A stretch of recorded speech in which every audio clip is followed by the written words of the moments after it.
bartenders have the responsibility of cutting off people if they think they've had too much? I say we relieve them of that responsibility, and we start serving all alcoholic beverages in a Capri Sun-like pouch. If they can't get the straw in the pouch, they are cut off. You're welcome, Marcia. So I was standing in line at the ATM out at the mall today, and there was an old lady in front of me. She turned around and she asked me if I could help her check her balance. So I gave her a slight push, and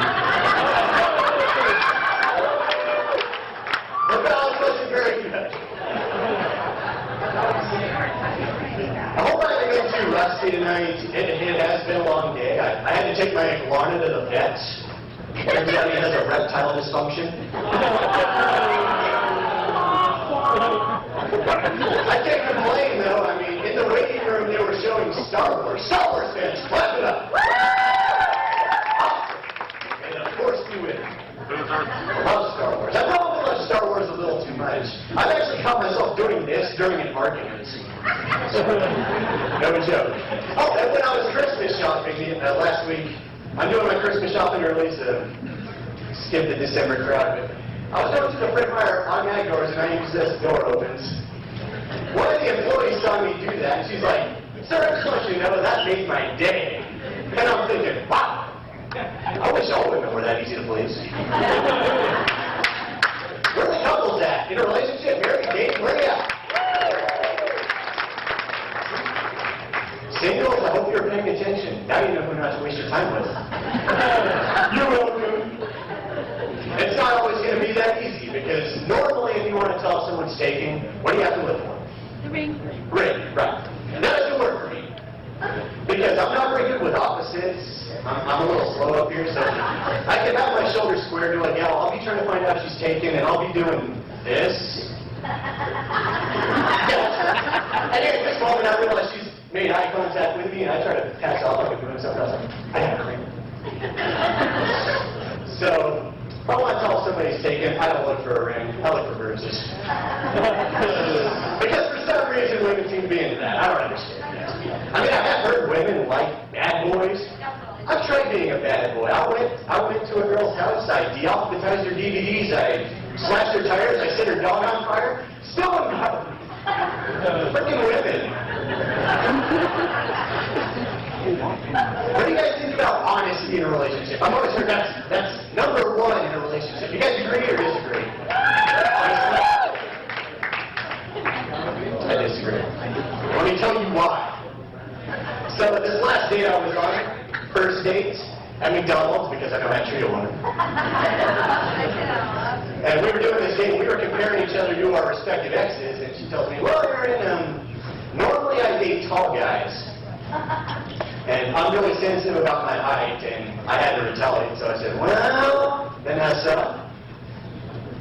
normally I date hot girls. Oh, I'm not saying you're not hot. I mean, like on a scale from 0 to 10, you're like a 4. Well, if you were a 10, you would cheat on me. It's checks and balances, sweetheart. Where are you going? Game fish or Happy Meal? I think my biggest problem, though, is a lot of girls don't want to date a comic because there's potential everything in our personal lives might end up on the stage. Like my ex would always tell me, don't you dare ever talk about this on stage. Here's an example. So Valentine's Day, she got me this nifty little pewter pendant with her name on it, Vanessa. And I don't know, it's kind of like she tagged me as her property or something. I didn't like it. So I waited until her birthday next month, and I got her a pewter heart pendant with her name on it. But hers wasn't attached to a necklace like mine was. I attached hers to a dog collar. That's a good joke, I don't care.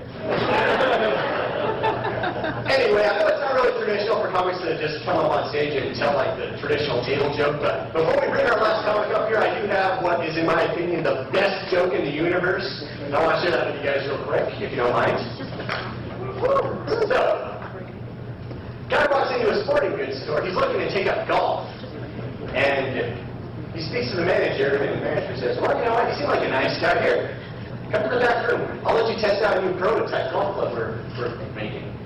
And he takes me to the back room. He says, sir, this is the Gilmore golf club set. Don't mind the name, I just made it up. It was inspired by Happy Gilmore. That's the name I gave it to him. But he says, he gives him the first club and he says, here, this is the Gilmore 200. Sets the ball on the ground. The guy takes a swing. He drives the ball 200 yards. He's like, wow, that's impressive. And I just got an extra life or something. That was cool. And the guy's impressed. He says, okay, that's cool. And the manager says, hold on, there's more. Here, this is the Gilmore 300. This is why we need to Capri Sun couches.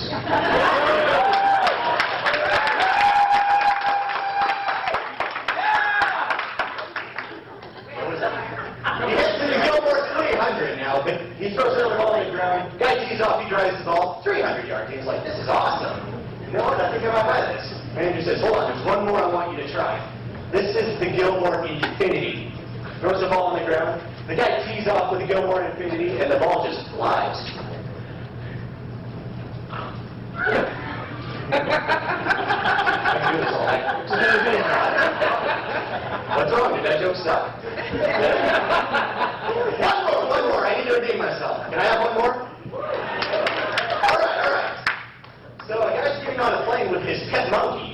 You like it already? Monkey. I said monkey.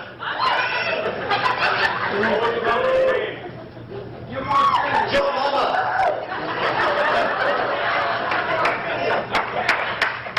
And the flight attendant sees this monkey sitting with his owner on the plane. She walks over to the two, and she tells the owner, sir, you can't have a monkey on the plane. We're not allowed to have animals up here. And the guy says, no, ma'am, you don't understand. This is the smartest monkey in the world. He knows how to juggle. Check this out. He hands the monkey 3 balls, and the monkey starts juggling.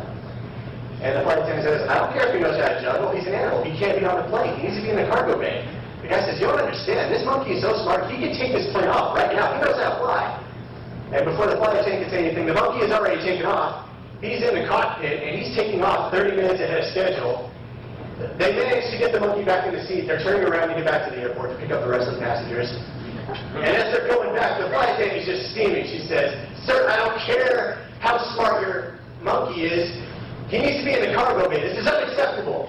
And the owner says, no, you don't understand. This monkey is so smart, he could break out of the window while we're still in the air. He could go back and touch the tail fin and do somersaults all the way back in and crawl back in the plane.